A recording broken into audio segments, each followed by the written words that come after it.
Bonjour, professeur. Ma femme soutient que le fait que je sois fumeur est une régression au stade oral.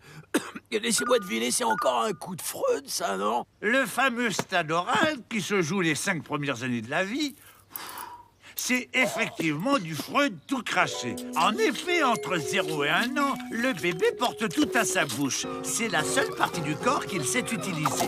Le bébé à la naissance est dans une sorte de flou psychique, comme un disque dur vide. Et pour lui, le monde est une réalité à sucer, mordre ou manger. C'est d'ailleurs pour ça qu'on ne le laisse jamais seul à la maison. D'après Freud, les gens qui ont eu trop ou pas assez de plaisir lors de ce stade peuvent rester fixés sur la bouche. Adultes, ils parlent beaucoup, comme les politiciens, les profs, les chanteurs, ou deviennent des fumeurs. Arrive ensuite le stade au doux nom de stade anal, période comprise entre 1 et 4 ans, où faire correctement ses besoins ravit les parents. À cette étape, l'enfant acquiert la capacité de se retenir. Ou pas. Juste pour s'opposer à ses parents.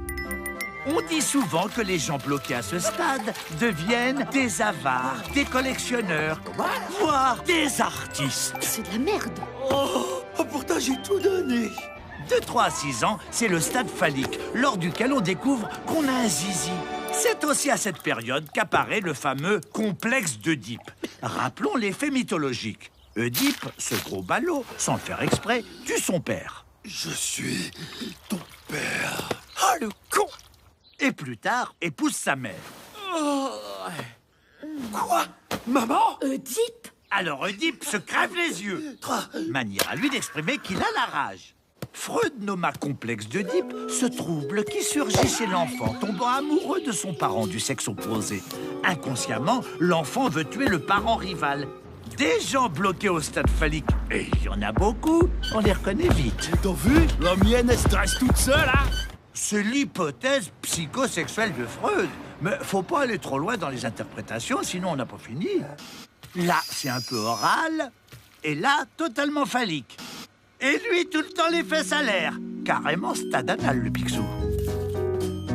Si vous voulez en savoir plus, ou à quel stade vous plafonnez, tapez « Tu mourras moins bête » sur arte.tv. Avec ça, c'est sûr, vous mourrez moins bête. Mais bon, vous mourrez quand même. Professeur, je suis un homme en bonne santé. Pourtant, quand je dois aller aux toilettes publiques, je suis bloqué. Ai-je les tués au boucher? On connaît l'angoisse ancestrale des femmes de poser leurs fesses sur les toilettes inconnues.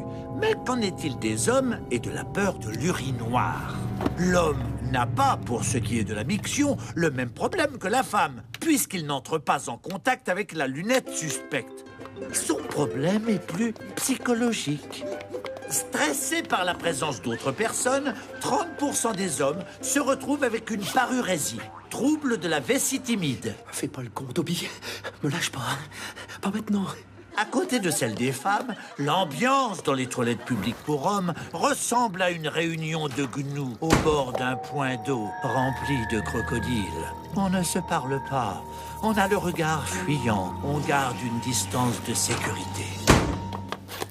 Des chercheurs se sont penchés sur ce phénomène de gêne. À l'instant, vous diriez que vous êtes A. Passablement détendu, B. Un peu suspicieux, C. Tendu ou D. Limite nervous breakdown. C et D. Et pourquoi?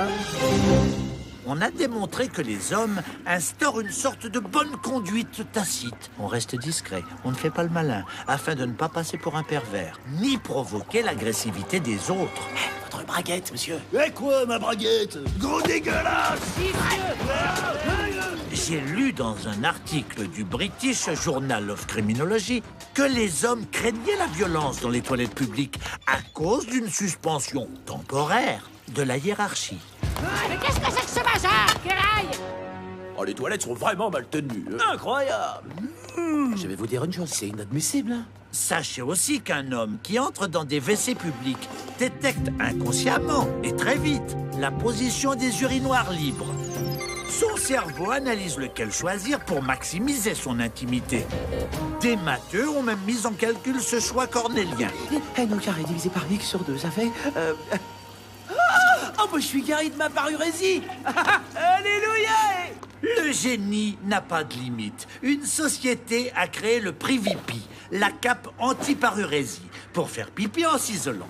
Vous la déployez comme ça, non comme... Si vous êtes passionné de sociologie de cuvette et que vous voulez en savoir plus sur la probabilité des urinoirs, tapez « Tu mourras moins bête » sur arte.tv.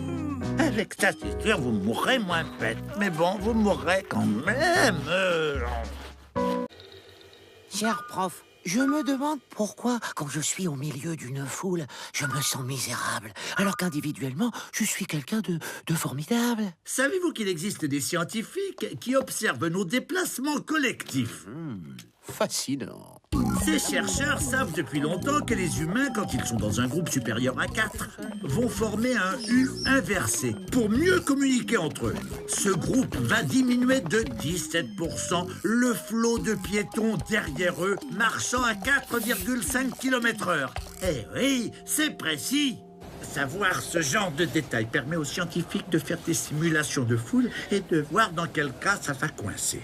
Ils se sont rendus compte que dans les espaces où les portes sont mal fichues, les gens s'agglutinent en arc. Ceux de la périphérie poussent comme des sagouins, pendant que les gens au milieu sont écrabouillés. Contre les murs, les pressions subies sont si fortes qu'elles peuvent atteindre en cas de panique 4,450 newtons par mètre carré.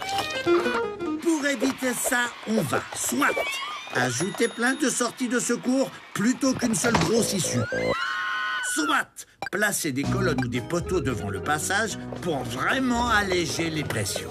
Aïe! En plein milieu du chemin, bravo, hein! La psychologie de foule débuta en 1895 grâce à Gustave Le Bon. La foule est conduite exclusivement par l'inconscient. Ça veut dire que les gens ne réfléchissent plus quand ils sont mêlés à une foule.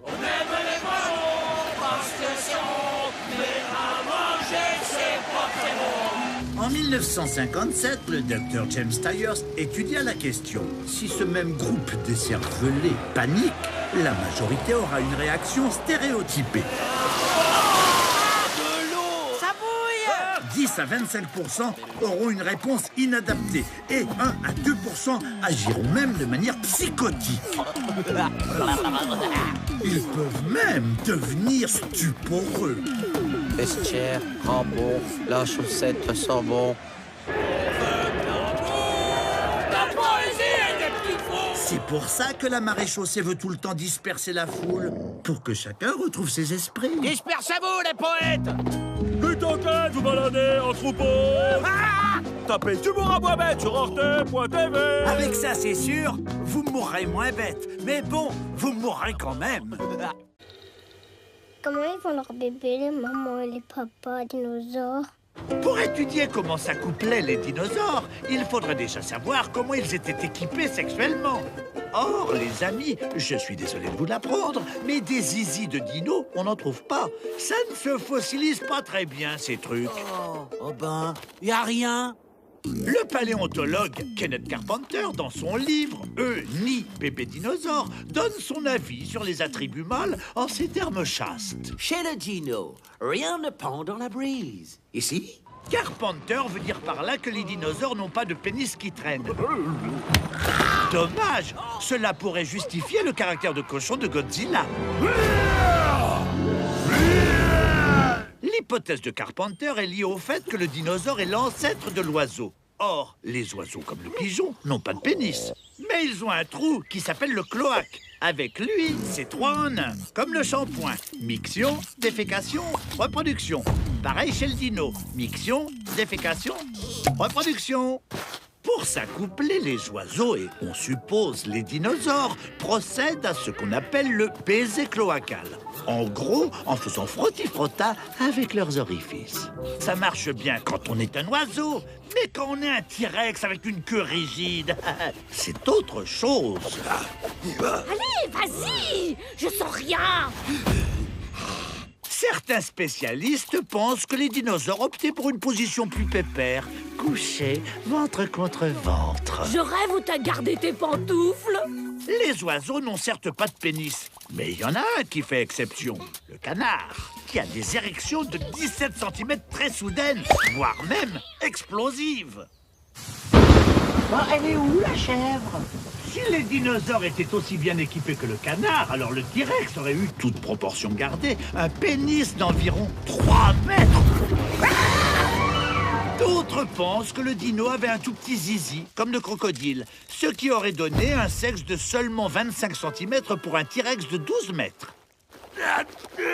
Je peux pas me toucher. Mais les scientifiques ne savent pas trop. Comme on dit, les avis divergent.